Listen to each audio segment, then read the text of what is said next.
as it's been a few weeks or even several months since I last did an update on the garden.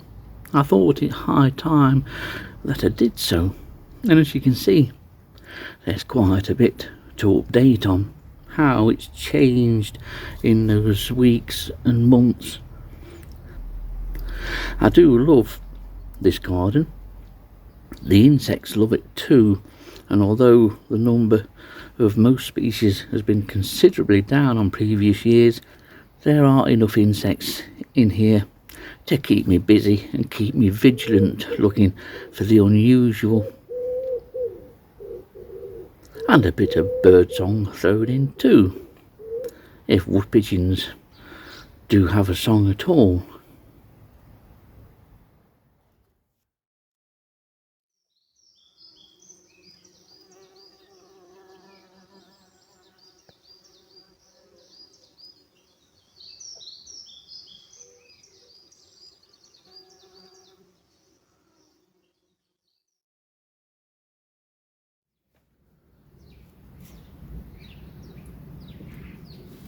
It's a fabulous start to a new week.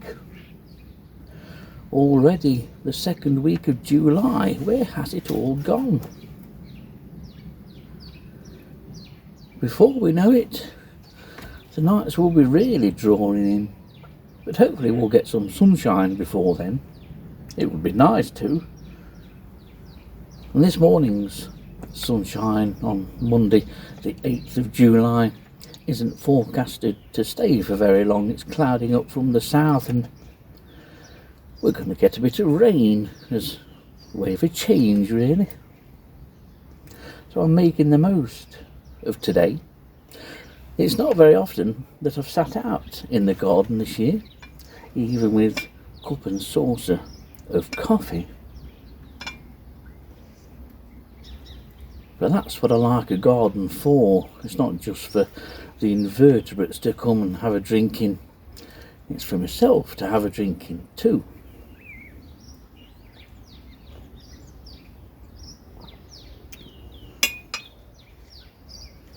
It always tastes nicer out of china cup. And there's that wood pigeon song again. Like a poor man's nightingale, really. And the sun is back out. Having such a range of flowers, and all of them are nectar bearing flowers. The bumblebees are especially attracted to the beautiful blue of the Viper's Bugulus. I've got 4 plants of that this year. It does get quite large, but it's a fabulous thing, and the bees absolutely love it. It's mostly bumblebees I get here, not too many honeybees.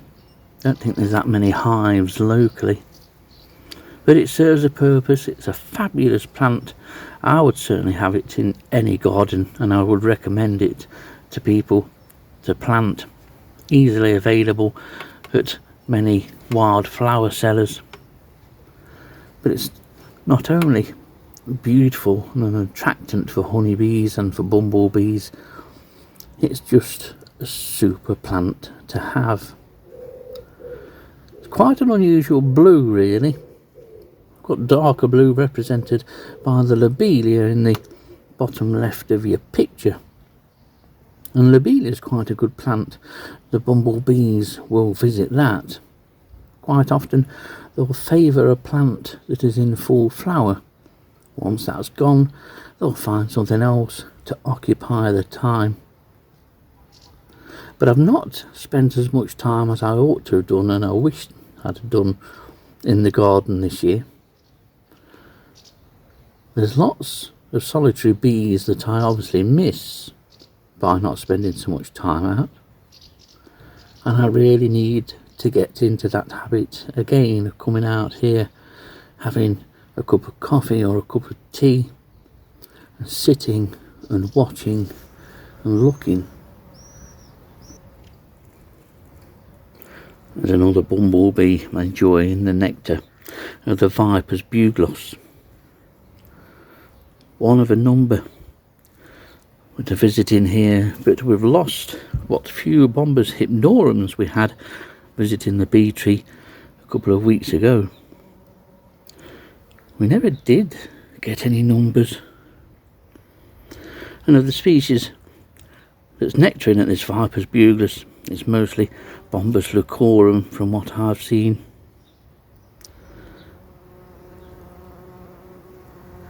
I just love the sound, not the surround from the outlying immediate area, but the sound, the buzz of bumblebees.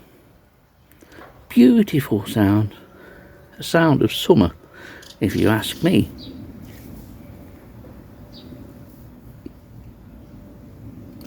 Very soon the Viper's buglus will be over. I'm going to let it seed and then try not to remove any seed. I just love it. It's a fabulous plant. And then the general overall colour of this garden will change from the blues and the mauves and the pinks to bright yellows and oranges as the Californian poppies take hold.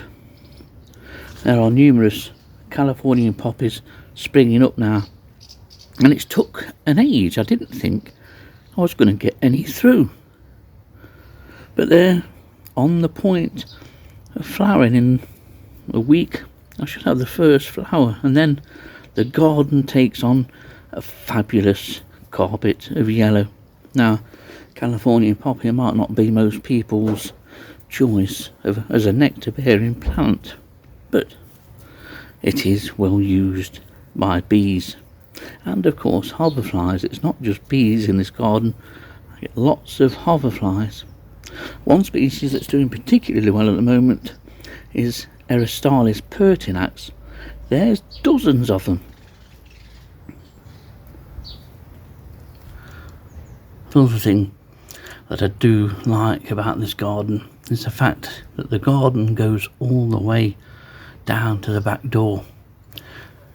Not my idea originally, that was Diller's idea, to have plants in pots to bring the garden right down to the back door, to provide that sort of alley or corridor of colour. And it is looking very beautiful indeed. It also means that insects come right up to the back door. I can stand waiting for the kettle to boil and watch the bees visiting the flowers down here. Something that I would encourage people that can do it to do. It's lovely to come out here in the morning and walk past these flowers up the yard, and then stand at the end of the yard and look at the garden now that the garden is in full flower. You can't beat flowers. Flowers have been used for thousands of years probably as symbols of joy and of beauty and of love. Nothing cheers anybody up like flowers.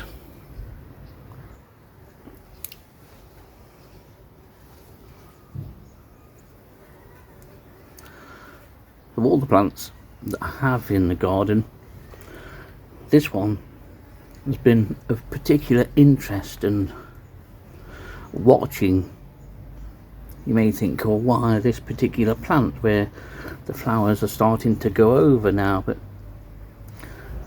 this plant attracts a certain species of bee. It's a bee that I've never recorded before. It has been recorded in Market Walsall where I live, but not in this garden, and I've yet to see it, and I've wanted to see it for many years, and it's a species that's been on the increase really in the county, and it's the wool carder bee, a quite magnificent looking thing that will probably make me wet myself when I see it, to be honest, but there again, I'm at that funny age and I've always wanted to see it. You know how you get certain species when you look through the books, whether it's birds or fungi or plants or insects, and there's usually one or two species that catch your eye. Well, the wall carder bee is certainly one species for me, and the males often take up territory on this or around these plants.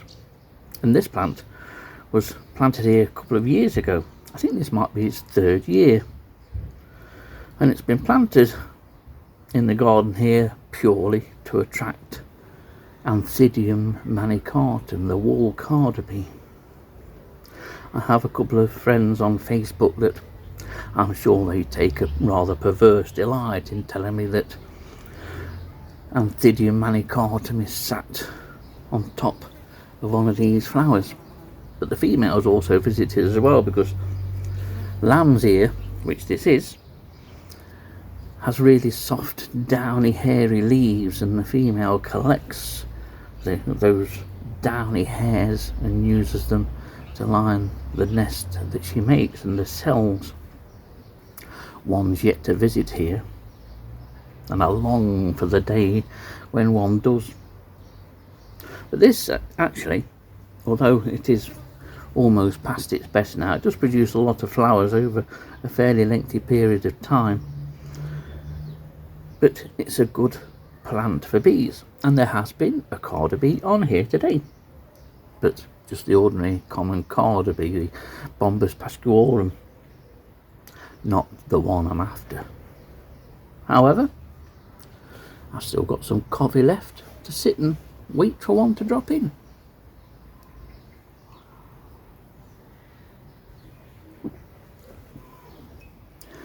Now I've run out of coffee.